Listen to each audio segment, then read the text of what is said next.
Coucou, aujourd'hui on va répondre à 10 questions que beaucoup de gens se posent sur l'amour et je vais y répondre. Pourquoi? Parce que tout le monde s'intéresse à mon avis, bien sûr. Est-ce qu'on aime une personne pour ce qu'elle est ou pour ce qu'elle nous fait ressentir? Je trouve que c'est un choix plutôt l'amour. Parfois, j'ai l'impression que tout ce qui est coup de foudre et tout, on voit une personne et on voit que l'impression de cette personne, son physique, et c'est un peu une illusion de la personne, on embellit et on tombe amoureux de cette image-là, et, et on tombe amoureux de l'image de cette personne et non réellement de ce qu'elle est. Et parfois, bien sûr, sur ce que ça nous fait ressentir aussi, quand on aime quelqu'un, je trouve que c'est des sentiments assez particuliers. C'est comme une sorte de drogue, ça joue, c'est un peu chimique dans la tête et on est un peu accro.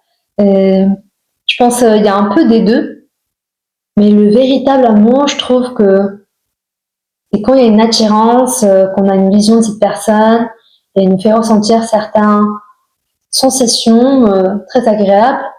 Et après, au fur et à mesure du temps, c'est au moment où l'illusion disparaît, que cette personne révèle, enfin pas révèle, mais on voit réellement qui est cette personne, que cette personne a des défauts, qu'il a des manies assez particuliers, qu'il n'est pas parfait, pas comme on le pense, et à un moment, on s'habitue aussi à ce que cette personne nous fait ressentir, et l'effet de drogue un peu, ça s'estompe. Je pense que c'est à ce moment-là que le véritable amour commence.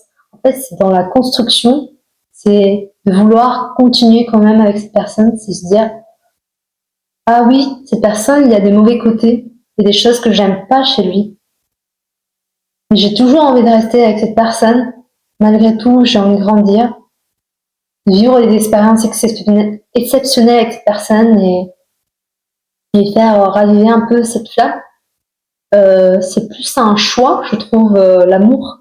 Euh, Et du coup, parfois, on peut bien sûr, quand on sort avec quelqu'un, trouver de l'attirance sur quelqu'un d'autre. Je trouve que c'est normal, mais tout de même, on sait que on a fait un choix de rester avec celui qu'on aime, celui qu'on veut aimer en fait. Je trouve que moi, je me vois différemment de mes sentiments, de mes émotions. C'est-à-dire que je me suis posé petite une certaine question. Ah, c'est étrange, je ressens quelque chose que j'ai pas envie de ressentir. En fait, je détestais quelqu'un et je voulais pas détester cette personne. J'avais un peu ce sentiment, mais pourquoi je déteste cette personne alors que j'ai pas envie? Et c'est à ce moment-là que j'ai remarqué ce que je ressentais, c'était peut-être lié à mon passé, enfin tout ce que j'ai vécu auparavant, mais tout de même, la personne qui voulait pas ressentir ça, je trouve que c'était mon moi réel. Et mes sentiments, parfois, il est un peu dissocié de ma personne. Je peux ressentir certaines choses, oui. Je ne peux pas le contrôler, malheureusement. Mais je trouve parfois certains sentiments, ça arrive, c'est pas moi. Enfin, c'est juste des sentiments, des émotions, par exemple, aussi. Je trouve que c'est un peu la même chose. Euh, En fait, j'ai pas envie que mes sentiments dictent un peu ma vie. Ou que mes émotions, je leur sois soumis.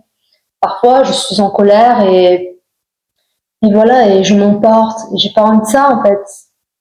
Et finalement, qui je suis, mes émotions, mes sentiments, mon corps, c'est des questions que je me suis posées et du coup, je me dis, en fait, je peux avoir le choix d'aimer qui j'ai envie, peut-être. Bien sûr, les sentiments, les émotions, plein de choses se jouent un peu, mais globalement, je trouve que l'amour, c'est un choix et c'est un choix à deux, bien sûr, c'est deux personnes indépendantes qui choisissent de vivre ensemble. Parce que si quelqu'un qui est dépendant de l'autre, ils vont dire ah j'ai choisi de t'aimer mais t'avais pas le choix en fait parce que t'es dépendante de cette personne. C'est vraiment un choix qu'on fait ensemble, qu'on dit qu'on va construire quelque chose ensemble et ça c'est le véritable amour je trouve. Du coup en soi c'est plutôt ce qui nous fait ressentir parce que on n'aime pas ce que, enfin ça se construit quoi. Et du coup C'est plutôt les sensations, je trouve. Même quand on tombe amoureux au premier regard, c'est l'image qu'on tombe amoureux, mais c'est plutôt sur les sensations qui se jouent. On dit, en fait, ça, il y a beaucoup de choses qui se passent dans notre tête et dans notre corps. Et du coup, je pense que c'est plutôt agréable. Du coup, c'est plus ça qu'on aime. Peut-on aimer plusieurs personnes en même temps d'un amour sincère? Je pense que on peut aimer pas d'un amour véritable de personnes. Je trouve qu'on ne peut pas aimer plusieurs personnes d'un amour sincère. Je suis d'accord qu'on peut ressentir de l'attirance, de la curiosité sur plusieurs personnes. C'est ok, je trouve que c'est un peu de la nature humaine. Voilà. Mais d'un amour sincère, je trouve que ça se construit. C'est pas les mêmes vécus et pas aimer en même temps, je trouve. Peut-être dans le passé, on a aimé quelqu'un sincèrement, et dans le futur, on va aimer quelqu'un d'autre. En fait, ça peut pas être simultané, je trouve, parce que on ne vit pas. En fait, ça se construit l'amour, je trouve. Du coup, tu peux pas aimer plusieurs personnes en même temps. Tu auras plus de l'attirance, de la curiosité, de l'attachement parfois aussi, mais pas d'un amour véritable. Une question, l'amour véritable existe-t-il ou est-ce une construction sociale? À un moment de ma vie, je me suis dit que l'amour, ça n'existe pas en fait. Je trouve que c'est un peu romancé avec les contes de fées, les choses comme ça, parce que c'est chic, on embellit. C'est un peu comme la vie, je trouve. La vie, elle n'a pas trop de sens. C'est nous, êtres humains, qui donnons un sens. Je trouve parce qu'on donne un sens pour pouvoir vivre encore, continuer à survivre. Par exemple, enfin pas par exemple, mais vous voyez, on est né et notre but final, c'est la mort. Imaginez, c'est une route normale, rien de plus, rien. Manger, dormir, enfin voilà, des trucs un peu robots. Je sais pas pourquoi on continue à vivre alors. Du coup, on cherche plutôt un sens à notre vie, à donner des papillons un peu, des choses comme ça, du peps dans la vie, et ça nous permet de continuer à vivre. Et je trouve que c'est pareil dans l'amour. Je trouve que c'est quelque chose qui se construit. Et l'amour, tout ce qui est destin, des choses comme ça, j'y crois moyen en fait. Je dois y réfléchir plus longtemps, je pense, pour y répondre. Et maintenant, je pense que je suis pas capable de répondre avec une réponse où j'en suis sûre. Quelle est la différence entre l'amour et l'attachement? L'attachement, je trouve, c'est quelque chose où tu es habitué à cette personne, tu as de l'affection, cette personne, enfin, vous voyez, dans la réponse de ma première question, je trouve que l'amour, ça se construit quand tout s'effondre, quand on voit réellement qui est cette personne, ses défauts. En fait, c'est l'effondrement un peu du soi. On connaît un côté plus profond de l'autre et on voit que c'est quelqu'un qui est imparfait, que des choses qu'on déteste, mais qu'on a quand même voulu continuer à rester avec cette personne par choix. Et du coup, l'attachement, c'est est-ce qu'on a peur en fait d'être seul, de perdre cette personne, etc., etc. Alors que l'amour véritable, quand c'est un choix, je trouve que c'est ah, je peux trouver mieux ailleurs, je peux trouver peut-être mieux, ah, je peux vivre mieux toute seule, enfin des choses comme ça. Mais cette personne, on a envie de rester avec lui, pas par attachement. Enfin, bien sûr, ça joue bien sûr un peu,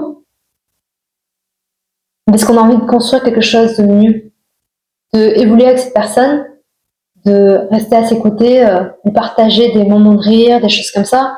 Alors l'attachement, c'est plus de la dépendance, je trouve, de la dépendance affective. L'amour est-il éternel ou a-t-il toujours une date de péremption? L'amour, le véritable, il peut être éternel parce que c'est un choix qu'on a fait et qu'on a voulu rester avec cette personne éternellement et tous les jours qu'on se lève et qu'on voilà, on dit ah c'est cette personne que j'ai envie de continuer encore aujourd'hui. C'est cette personne voilà. Et bien sûr, plus tard, quand on voit que on n'a plus trop, parce que l'amour, ça se construit et que parfois, il y a des choses qu'on peut pas accepter. Et si cette personne ne change pas, l'autre, on peut pas le changer, cette personne. Tout ce qu'on peut faire, c'est partir. Mais l'amour, elle peut être éternelle si les deux personnes, leur priorité de la vie, c'est l'amour, je trouve. C'est pas genre les business, social, voilà, la famille, etc. C'est vraiment que eux deux et qui sont prêts à sacrifier beaucoup de choses et à évoluer, à travailler, justement pour faire vivre cet amour. Et je pense qu'elle peut être éternelle. Mais globalement, dans la vie actuelle, je trouve qu'il n'y a pas beaucoup de gens comme ça. On veut un peu de l'amitié, de la famille, enfin plein de choses, des expériences, l'épanouissement personnel. Du coup, je trouve que actuellement, l'amour, elle est de nos jours, elle n'est pas éternelle. Elle a une date de péremption.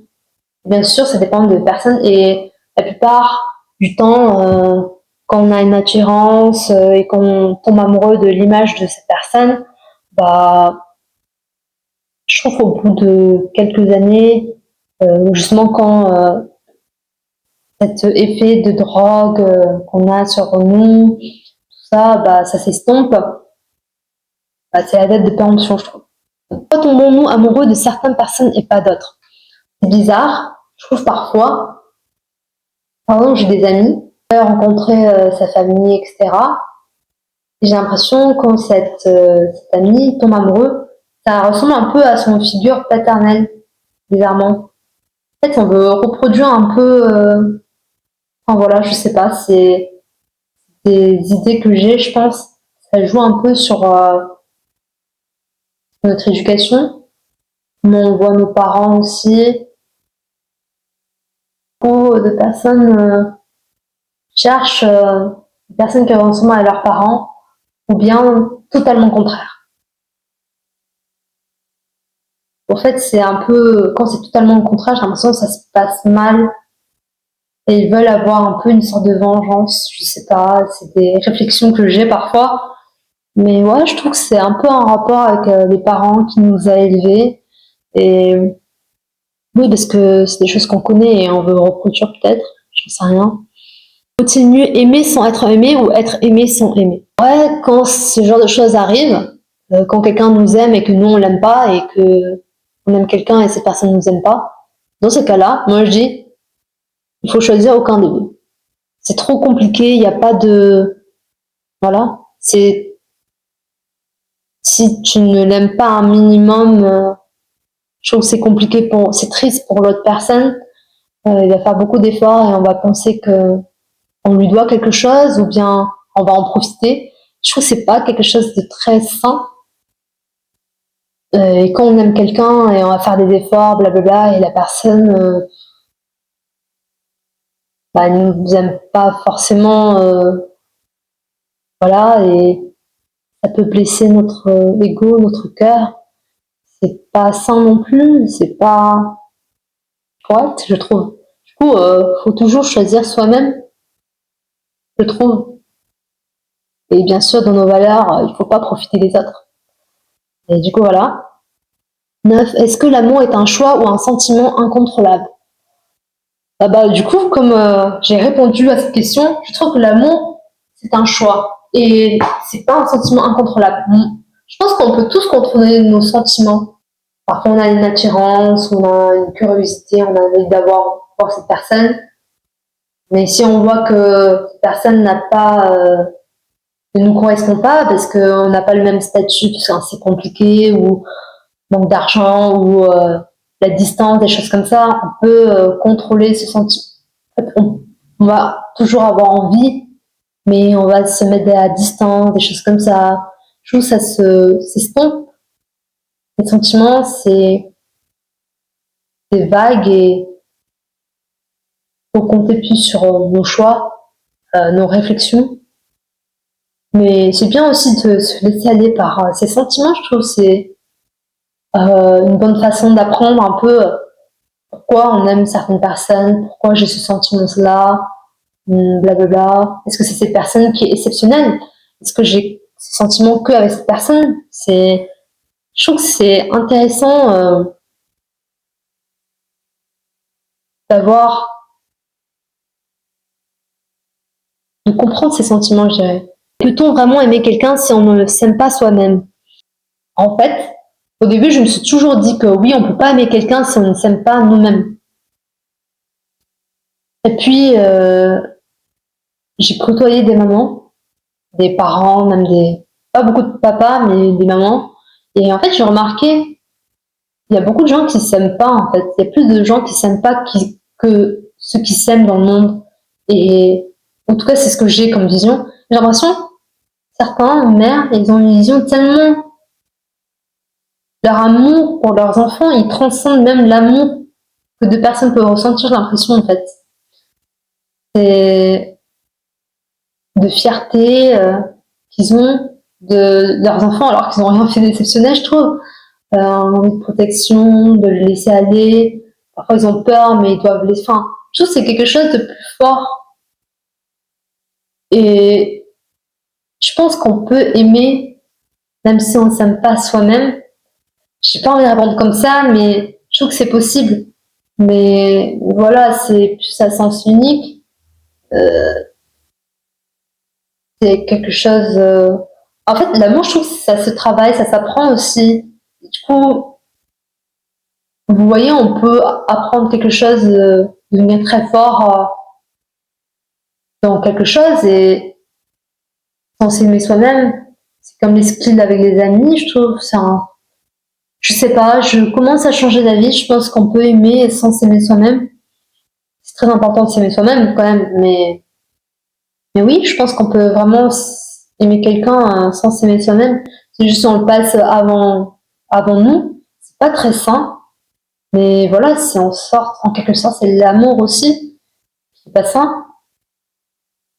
Peut devenir sain parce que si des gens qui tombent amoureux, je sais qu'ils commencent à s'aimer eux-mêmes, mais ils aiment l'autre aussi.